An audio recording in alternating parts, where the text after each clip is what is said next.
I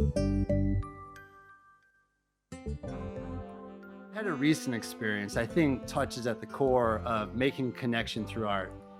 And this was over the holidays, and I was traveling, and my plane was connecting through a rural airport in North Dakota.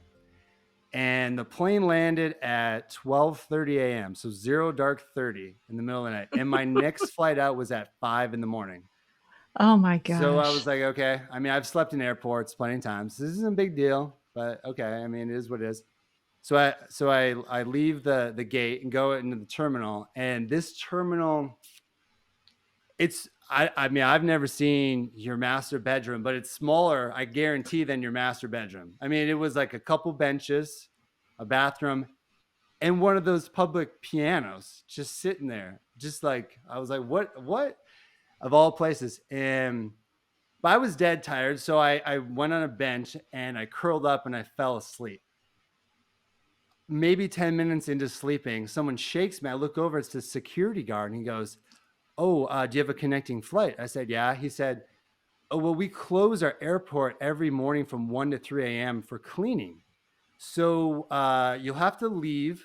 And I'm like, what? It's there's snow outside. It's cold. I was like, he's like, "Well, it's okay. You can stay in the vestibule area, where the sliding doors are." He's like, "It's heated. Don't worry. You won't freeze to death. It's heated. But you have to stay in there for 2 hours. Then you could come back." And I was like, "Okay." So I go in there, guy locks the door behind me, goes back in his office. I test the outside door, it works, it is cold, the air coming in. And so the only thing in there, in this little vestibule, this entranceway, was a wheelchair. And so I sat down in the wheelchair. I wouldn't normally do this. I sat down on the wheel, I was so exhausted, and I fell asleep. Well, it must have been 30 minutes in, like 1:30. My leg slipped, hit the side of the pedal, and it cut my ankle all the way out. And I started bleeding. It was like 1:30 in the morning. My ankle's bleeding. I'm wide awake, and I'm in this vestibule area, and I'm standing up, and I look over, and on the other side of the glass is this lady, and she's cleaning. She has a mop in her hand. She's cleaning the airport, and she looked like she was in her mid 50s, and she's all by herself, just cleaning. She wasn't listening to music or anything.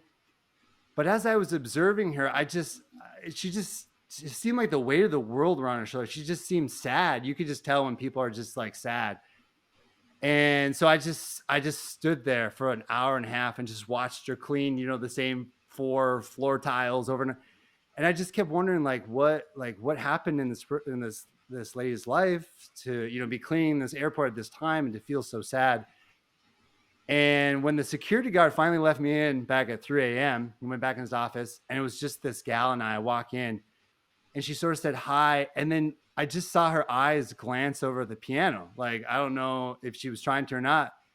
And so I was like, would you want me to play something? And she was like, I would love that. Yes, please, please, please. And so she put her mop down, and she comes over and she sits on the bench right in front of the piano, puts her hands, and I sit down at the piano. Now, if you've ever played one of these pianos, you don't know if the keys are sticking, if it's out of tune, anything.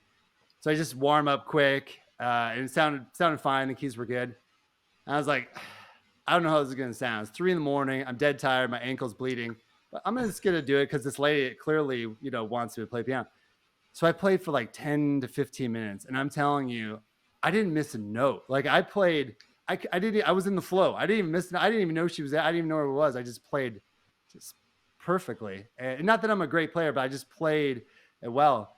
And when I finished, I looked up, and I don't know if you've ever been to like an opera orchestra at the end, where that final note and someone in the audience is like, gas. That's what she did. Again, not because I played so well, but she just was like overcome by this. And I remember like trying to talk to her and like, oh, like, thank you, thank you for this. She's like, you have no idea how much that means to me. It made my day, my week, my month. It was just, and then she sort of like visibly just was just like full of emotion. She just went back into this workers area. So I didn't see her until, and then I went through security, and she popped out, and I waved hi or goodbye to her, and I left.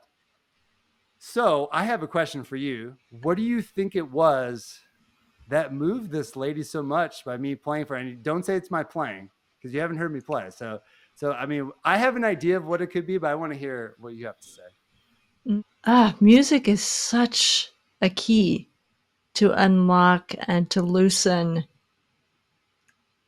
things that we're feeling, really hard things. People often listen to music, and I feel like you did that for her. And then also, gosh, just the human connection that you asked her if she would like for you to play. I think that you made her feel seen. You made her feel less alone.